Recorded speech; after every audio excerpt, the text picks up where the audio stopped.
Loretta Mander, Jean-Marie De Broer, un duo de photographes qui vivent depuis une dizaine d'années le quotidien des francopholies.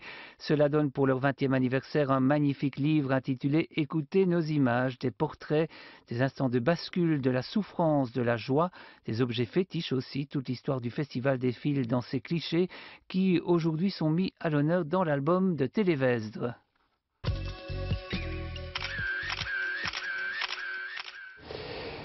Loretta Mander, Jean-Marie De Broer, bonjour. Bonjour. Bienvenue dans l'album. Vous venez de faire un magnifique cadeau aux Francopholies de Spa qui, on le sait, fêtent leurs 20 ans d'existence avec ce livre. Écoutez nos images, un recueil de photographies. On a l'impression que quand on ouvre ce livre à chaque page, on entend bien sûr les artistes chanter, mais on entend aussi ceux qui travaillent dans les coulisses des francopholies, ceux qui montent les scènes. On entend parfois, à mon avis, des soupirs de fatigue, des éclats de rire, parfois peut-être aussi des pleurs, je ne sais pas. Des applaudissements, évidemment, et donc toute une belle histoire. Alors comment êtes-vous arrivé aux francopholies ? Oh, c'est une longue histoire. Il y a très très longtemps, j'ai travaillé comme roadies aux Francopholies. Ça, c'était mon premier contact. Mais on est dans les années, je dirais, 94, à peu près, dans ces eaux-là. Et puis, tout simplement, passionné de musique et tout, donc on fréquentait pas mal de festivals et tout. Et une petite histoire d'amitié et de confiance est créée avec d'abord Marc Radley, qui était la première personne à nous faire confiance, nous donner les premières accrédites. Et puis de fil en aiguille et d'année en année, presque 11 ans après, on est là avec le bébé, c'est-à-dire ce livre, Écoutez nos images. Alors c'est une véritable passion, un véritable amour pour ce festival. C'est l'accompagner à tous ces instants. Ça se passe comment en fait ? Mais en fait, c'est toujours une aventure parce que nous, on adore les francopholies parce que c'est un festival d'abord familial où on sent que tout un public participe, une ville participe, les commerçants. Enfin, je veux dire, il y a vraiment une ville parallèle à la vie normale de Spa. Donc tout ça, c'est déjà intéressant parce que où qu'on aille, il y a de la musique. Sur les terrasses de café, partout, on rencontre évidemment tout le monde du spectacle. Donc ça permet une proximité aussi avec certains artistes quand on a envie de faire des photos que les attachés de presse sont un peu réticents. On peut nous-mêmes aller expliquer à l'artiste ce qu'on veut faire et parfois il dit oui, il dit non, c'est comme ça. Mais c'est aussi le fait de les scènes, la façon dont les scènes sont mises. Il y en a pour tous les goûts, tout le temps.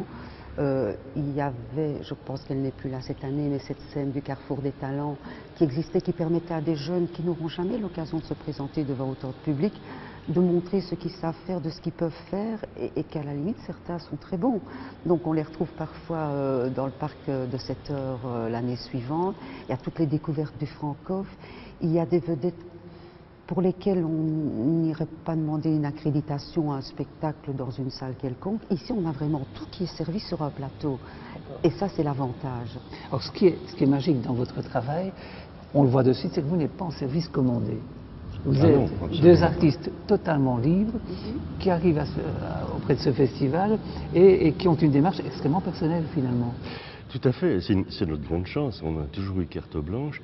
Et c'est vrai qu'on a aussi la grande chance de ne pas devoir ni vendre ni proposer des photos. C'est un travail d'auteur en fait. Et de nous concentrer essentiellement sur notre vision de la chose. Donc ça, c'est extrêmement confortable et c'est extrêmement rare d'avoir cette occasion. Qu'est-ce que vous allez chercher alors ? Alors, en fait, on a la chance de travailler à deux, d'être en osmose totale. En fait, dans la vie, nous sommes mariés. Donc en fait c'est mon cœur jumeau, donc ça explique un peu tout. Et dans le travail c'est la même chose. Vous répartissez les tâches ? Oui, c'est assez marrant parce qu'il y a des artistes qu'on veut absolument faire. Donc ceux-là, on les fait, on se met chacun d'un côté de la scène. Et on se rend très vite compte que ce qu'on cherche, on le cherche tous les deux. Et parfois on se surprend, on a la photo qu'il faut, d'ailleurs on vous en montrera une, on a la photo qu'il faut, on se regarde, on dit... On n'a pas besoin de parler, on sait qu'on l'a, mais d'angles différents. Alors ça nous permet aussi, vu le nombre de concerts et la diversité de concerts, on ne peut pas être partout, donc il faut faire un choix. Donc ça permet aussi, quand l'un est à un concert, l'autre va à un autre concert. Mais moi, ce que j'aime bien dans ce qu'on fait, en fait, dans ce hobby, dans cette passion, c'est vraiment le fait qu'on puisse travailler à deux. Et puis après, quand on développe les photos, on ne sait plus tellement dire qui a fait quoi. Oui, Tellement c'est un travail d'équipe. Ah oui, tout à Oui, fait. tout à fait. Est-ce qu'on peut dire que vous allez chercher des moments particuliers, comme des espèces de points de rupture? Oui. Vous êtes à l'affût? Ah, j'aime bien un point de rupture parce que ça, c'est exactement ça. En fait, un artiste, lorsqu'il se trouve sur scène, c'est le moment où il est sur le fil du rasoir, c'est-à-dire qu'il est en balance entre le concert réussi ou le concert raté. Il est à nu, en fait, il va vraiment se donner, il va projeter vers le public son univers.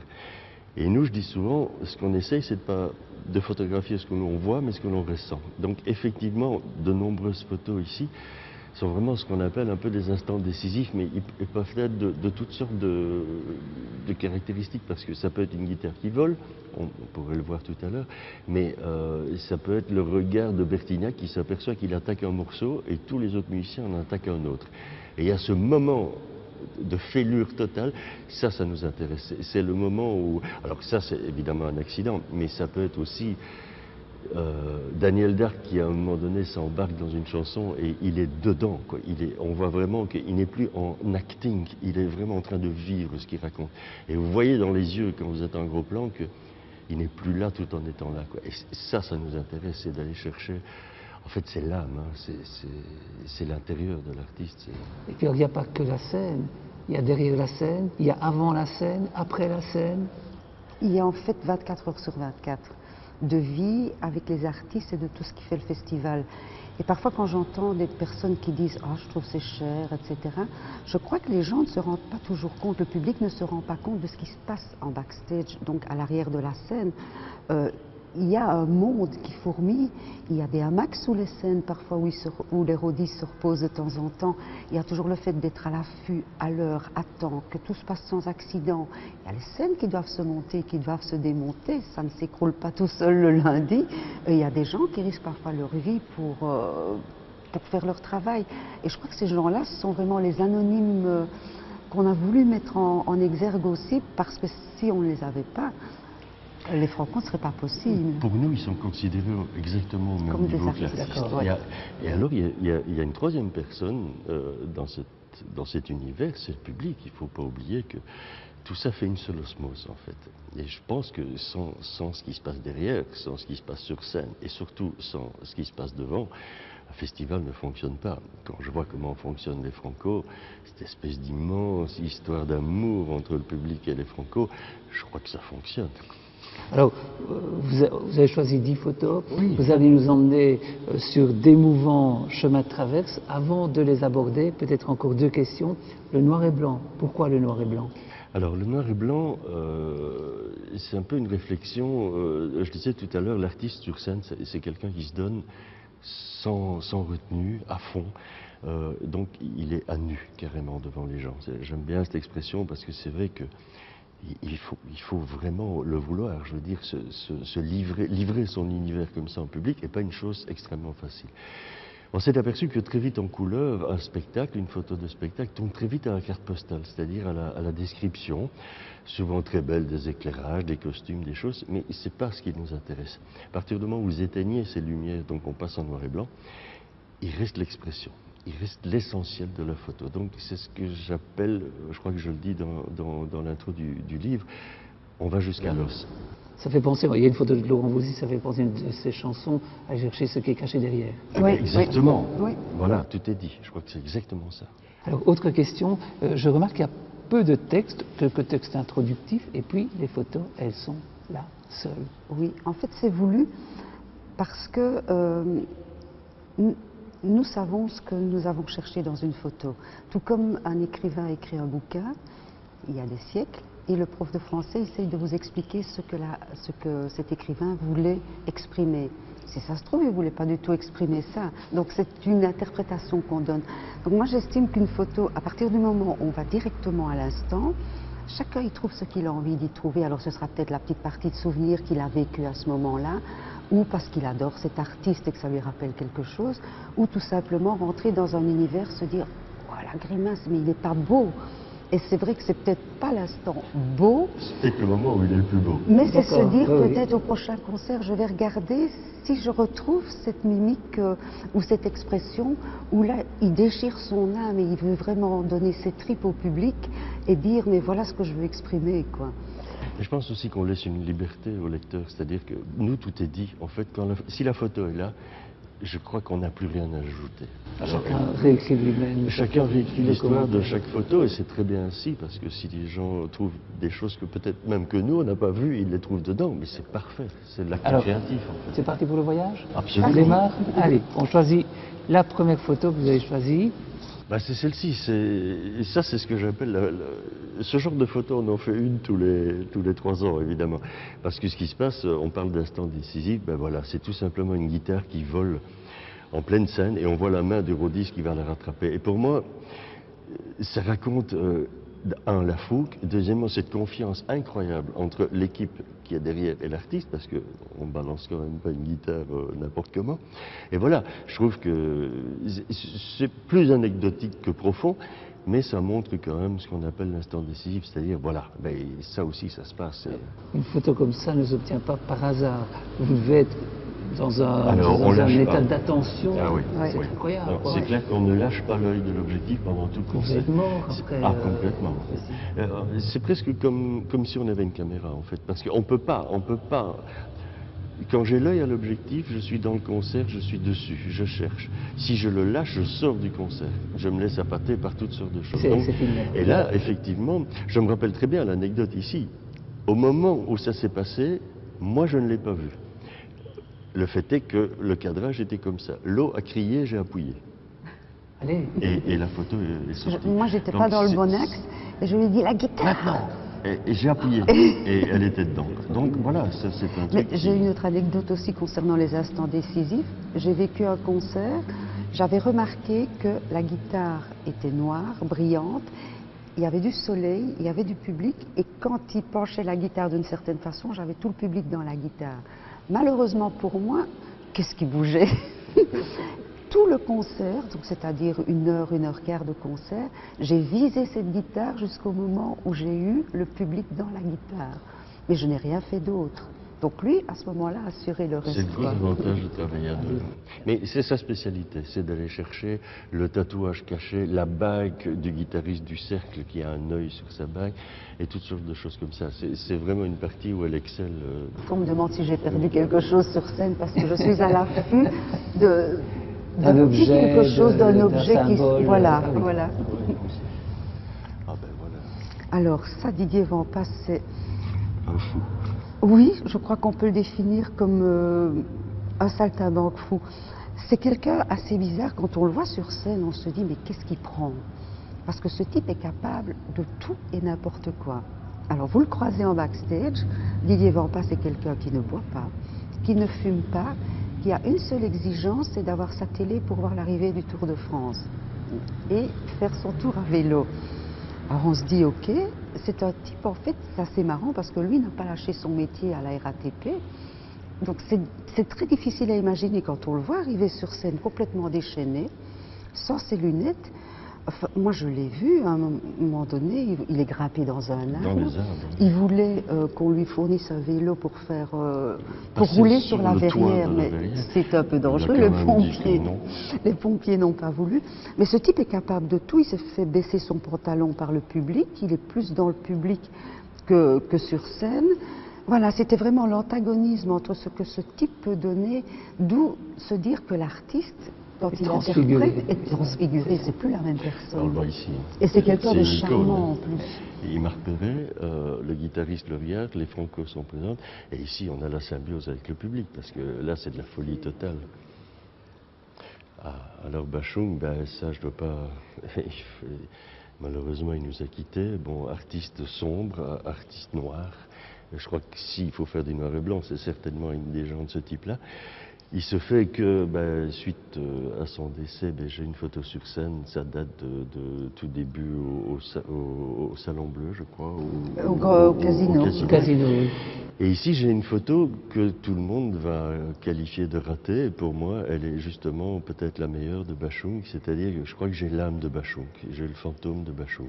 J'ai Je me détache, je me décolle, Oui. c'est l'auréole. Exactement. Tout à fait. Voilà, on est carrément, on est dans l'intérieur de son univers. Et j'adore cette photo. Elle était, enfin maintenant, elle prend tout son sens. Elle est d'ailleurs dans l'expo parce que, oui, c'est Bachung, quoi.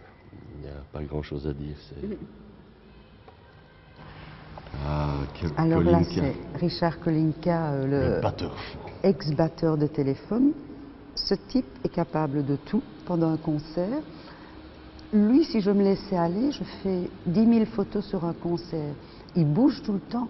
C'est quelqu'un qui rentre dans sa passion, qui a une façon de jouer de la batterie, qui a des attitudes très particulières comme cette main qui est totalement toujours... visuel dans son jeu. Il est très visuel, il est en sueur quand il a terminé et en plus il trouve encore le temps parfois de faire un clin d'œil pendant qu'il joue. C'est juste quelqu'un au niveau batteur. Pour moi, le batteur photogénique, il existe, c'est lui. J'imagine qu'on va chercher chaque artiste de manière différente. Oui. Les angles sont différents. On ne va pas chercher, je prends au hasard, Nolwenn Leroy, front de 4-2, ne s'aborde pas par la même porte. Mais au bout du bout, on va à la même chose. Leur univers. Donc, fatalement, en photo, ça se traduit par du noir et blanc extrême, puisqu'il y a que de l'éclairage blanc et c'est vraiment... On se croirait dans une usine de fonderie avec fond de K2. C'est plus aérien, plus breton, plus féminin avec Nolwenn Leroy. Au bout du bout, l'expression qu'on cherche, c'est la même chose. Mais on y va par un autre chemin. Alors, il n'y a pas de repérage. Eh ben, il y a certains artistes que vous connaissez pour les avoir pratiqués, mais il y a toujours un premier contact. Ça se passe comment alors?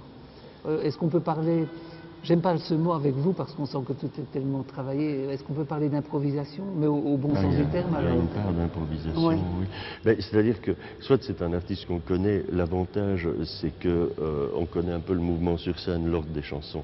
Les 3/4 du temps, on a par exemple les trois premières chansons et on ne sait pas quel est le show. Voire même avant qu'ils montent sur scène, on ne sait pas où ils vont se placer. Voilà. On a évidemment l'avantage des deux, ça permet de... Mais c'est vrai qu'après ça, il y a une tension pendant les 3 premières chansons parce qu'il nous faut... En fait, les photos, tout le monde les a. Oui. Le problème, c'est que nous, ce qu'on cherche, on n'est pas sûr qu'on les a dans les 3 premières. Parce que peut-être qu'il va s'ouvrir totalement après. Donc on doit vraiment chercher quelque chose de significatif, de signifiant et d'intéressant très rapidement. Donc il y a une petite part d'improvisation dans le sens que je ne sais pas du tout ce qu'il va faire ni comment il va le faire. Et je crois qu'il y a un bel exemple, par exemple, c'est Stéphane Escher. Oui. Stéphane Escher commence toujours ses concerts, soit dans le noir absolu, ça on a vécu le noir absolu, deuxième chanson, toujours le noir absolu et la guitare devant là, parce qu'il joue avec ses dents, ou alors avec un film qui passe en arrière-plan très vert, enfin pratiquement pas d'éclairage. On a appris qu'il n'aimait pas trop les photographes, parce que ça c'est aussi une question de feeling pour se donner sur scène. Je crois qu'il y a peut-être des parasites, enfin que eux considèrent comme des parasites, les caméramans, les photographes, les gens qui tombent sur scène. Il y en a certains qui demandent une espèce de quiétude pour pouvoir se donner. Et lui, bon, il est comme ça. Et comme on a que les 3 premiers morceaux, la seule photo qu'on avait eue à un de ses concerts au casino, c'est en fait le noir complet. On ne sait pas qui est derrière l'écran à la pomme, oui, parce qu'on ne voit que la pomme, voilà. C'est aléatoire. Mais c'est une façon de voir les choses aussi. C'est aussi son univers. Je ne vous aime pas. Je ne vous aime pas, vous les photographes, vous me gênez dans mon travail. Ben voilà ce que je vous donne. Et c'est donnant-donnant. Mais parfois il arrive... C'est aussi violent que ça. Non, il se fait aussi que dans la conduite de son show, il y a une espèce de montée qui est très longue. Malheureusement, elle s'arrête après les 3 premières chansons. Donc on est un petit peu frustré. Mais bon, c'est comme ça, respect total. Oui, mais à côté de ça, il nous est arrivé de prendre les 3 premiers morceaux de quelqu'un qui se produisait sur scène, on va dire ça, où on ne ressent aucune passion, aucune émotion. On regarde les photos et on se regarde, on dit mais qu'est-ce qu'on peut faire avec ça? Et même en les passant en noir et blanc, C'est le vide Il y a pas de sidéral, rêve. quoi. Alors, Voilà. entre le moment où vous prenez la photo, le moment où vous la découvrez après, est-ce qu'il y a des décalages? Est-ce que parfois certaines photos vous étonnent quand elles arrivent au final et qu'au moment où vous les avez prises, vous n'avez pas ressenti la surprise Tout à fait. Inversement Tout à aussi. fait. Inversement Oui, aussi. inversement Il y a- malheureusement. Oui. Ah ben parfois on croit qu'on a la bonne photo, on regarde et on se dit mais attends, qu'est-ce qui m'a pris quoi? Pourquoi j'ai poussé quoi? C'est totalement bidon quoi. Bah, il y a aussi les accidents, c'est-à-dire que bien que les appareils maintenant sont extrêmement sophistiqués, mais entre le moment où vous poussez et le tournement, une tête qui se tourne, parfois paf on a le micro dedans. Ça c'est ce que j'appelle des déchets techniques. Mais parfois on se trompe. C'est on quoi se le plus grand trompe. ratage? Vraiment, là où vous dites Oh, le plus grand ça. ratage, le plus grand ratage, le plus grand ratage. On ne va pas citer l'artiste. Allez, on Oui, va pas. non, mais on va non, pas mais il y, citer- y a un ratage, mais c'est pas un ratage, parce que techniquement, de notre côté, c'était bon. Mais il se fait tout simplement qu'il faut accepter que, avec tout le respect que j'ai pour les artistes, et justement, à cause de ça, il y a des jours sans. Et parfois, vous tombez simplement sur un artiste, c'est pas le jour. Et nous, effectivement, quand on photographie, c'est pas le jour. Ah oui. J'ai vécu ça sans photographier avec un artiste comme Clapton, que j'adore absolument au-dessus de tout, mais qui m'a fait le concert le plus mauvais que j'ai jamais vu de ma vie. Simplement parce que c'est pas le jour. Eh bien alors, tout simplement, sur les photos, c'est pas le jour non plus. Donc c'est ça. Donc c'est une mauvaise musique qui sort de la photo. Voilà. Non, il sort rien de la photo, c'est Non, encore ou pire. rien. Il y a le silence dans la photo. Et ça, c'est une catastrophe. Alors là, c'est poubelle immédiatement. Ah oui. Ah, Daniel Darc. Ben voilà, malheureusement, on tombe sur tous des gens qui ont disparu récemment. Alors Daniel, moi, c'est quelqu'un que j'adore depuis très très longtemps, du temps de Taxi Girl, et donc ça remonte quand même très loin. Et c'était la première fois que je le rencontrais. Et j'étais franchement bien traqué, parce que c'est quand même un gars, quand il arrive devant vous, il se passe quelque chose. Hein. Vous vous sentez quand même très très petit, et vous vous rendez compte que le gars, ça va être quitte ou double, hein, ou bien ça va passer, ou bien. Et donc très gentiment, avec les mots idiots de tout photographe qui arrive devant un artiste, vous essayez un peu de ne pas dire j'aime bien ce que vous faites, mais quelque chose d'un peu plus intelligent, et souvent on est tellement fatigué qu'on se trouve qu'il y a Je connais d'autres. tellement ça. Mais voilà. Et il me voit, et je sais pas, est-ce qu'il a vu, est-ce qu'il a vu dans mon regard que j'étais pas là pour simplement faire des photos, et je lui dis voilà, j'aimerais, est-ce qu'il y a moyen d'avoir 2 minutes en face to face? Et alors il me regarde comme ça, et puis il me dit ouais, je crois que ça peut se faire. Et je sais pas à la TV si ça peut se dire, mais il dit mais d'abord il faut qu'on aille aux toilettes ensemble. Je dis, d'accord, je vais avec toi. Je dis, je ne lâche plus. Donc on s'est retrouvés, moi et Daniel Darc, dans la cabine de Madame Pipi. Et après ça, il me dit, mais alors maintenant, je pense qu'on est copains. Oui, il me dit ça. Et il dit, mais je vais quand même faire un truc, je vais changer de t-shirt. Parce que je trouve... Et alors, très bizarrement, là, ça c'est de l'anecdote, c'était très sympa. Moi j'étais content, je me dis, ça y est, il m'a pas encore viré, donc ça va. Et puis il se passe un truc, il y a comme un silence. Et là, il me regarde, il me fait une milliseconde de connexion, et il me donne tout ce que vous voyez dans l'expo et ce type de photo, c'est-à-dire que, et je lui ai dit, je veux une non-photo. Et je me rappelle, c'est ce que je lui ai dit, je veux une non-photo. Je veux une photo de quelqu'un qui ne veut pas être photographié. Et il m'a fait une séance de pause absolument magique. Après ça, on a bu quelques petites bières. Je crois qu'on s'est fait la bise à la fin. C'est normal, après tout ce qu'on avait vécu. et voilà, et malheureusement, il me reste les photos et il nous a quittés. Mais pour moi, c'est des rencontres... magiques. Absolument magiques. Alors, photo suivante. Alors, moi j'aime bien toutes ces séries de photos en fait, parce que je me suis rendu compte en faisant des photos d'artistes, c'est que il y a l'artiste, il y a un univers, il y a son public. Mais ça ne suffit pas. Quand l'artiste est musicien, il y a une espèce de corps à corps avec son instrument. Et souvent, quand il est bien rodé, que le concert a bien commencé, il se passe parfois des choses entre l'artiste et sa guitare, en se disant mais il la malmène, il l'aime, c'est je t'aime, je ne t'aime plus. C'est vraiment ça. C'est une personne. Ah oui. Ça devient vraiment... Ce n'est plus un objet, ça devient vraiment presque humain. Et ça fait vraiment... il y a une connexion invraisemblable. Et ils arrivent à tirer des sons Et aussi Bah, faire des choses... Ils sont plus qu'un. Ils sont plus qu'un. On le voit ici, c'est quand même 4 univers extrêmement différents. Tout à fait. À l'Empire, c'était Sochonos, Kent, Larco, Marca, Axel Bauer. Franchement, on a une palette, et ben, regardez-les, respect total. Ah, ça j'aime beaucoup. Alors ça, c'est toute une aventure. Je m'étais toujours dit, mais comment je peux essayer de montrer... On a, nous, cette histoire d'amour avec les Franco, et je dis, mais je voudrais trouver un moyen de montrer la ville, le public, l'ambiance et tout. Ben, il s'est avéré que je me dis, mais il faut monter, quoi, il faut... Et donc j'ai eu la grande chance de trouver des gens ici, qui est la société Avitec, qui sont 2 jeunes de la région de Spa, et qui ont des drones, et qui se lançaient, et je les ai appelés, j'ai dit, j'ai un plan fou, est-ce qu'on peut survoler le site avec tous les gens et tout? Il me dit banco, pourquoi pas. Et on a eu l'occasion de faire ces 2 images, une de la Grand Place et une du Parc des 7 Heures. Ça a été pris à 150 mètres d'altitude. Et je voulais montrer, parce que, comme je l'ai toujours dit, le public des Franco est un public pour qui j'ai un respect incroyable, parce que ce sont vraiment des découvreurs. C'est quand même, c'est un public qui vient parce qu'il sait qu'on va leur donner des gens en devenir et des gens qui sont établis. Prenons un exemple, la première fois qu'Obispo est passé au Parc des 7 Heures, je veux dire, personne ne savait qui il allait devenir, regardez aujourd'hui. Et on pourrait en citer comme ça une liste. Moi j'ai un respect dingue, et c'est un des seuls festivals aussi qui donne l'opportunité aux gens de passer une après-midi dans un parc et de découvrir une dizaine d'artistes absolument fabuleux et qui commencent.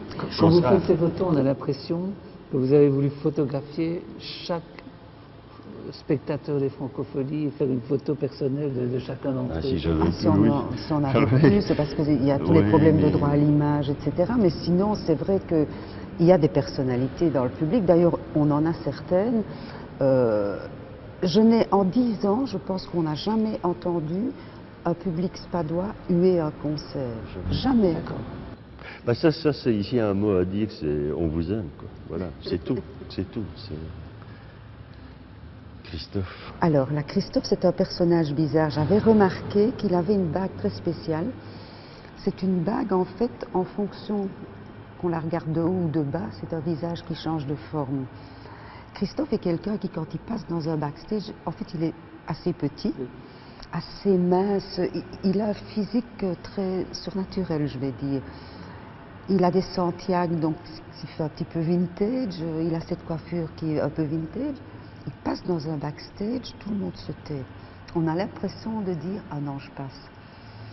Et je dis à Jean-Marie, nous on aime bien ce qu'il fait maintenant. C'est un univers, c'est quelqu'un qui vit la nuit, qui a un univers vraiment très particulier. Et je dis « Écoute, tu as vu sa bague ?» Il dit « Écoute, on tente le coup, on va trouver l'attaché de presse et on lui dit « Écoutez, on voudrait faire des photos dans la loge avec Christophe, mais pas des photos de Christophe.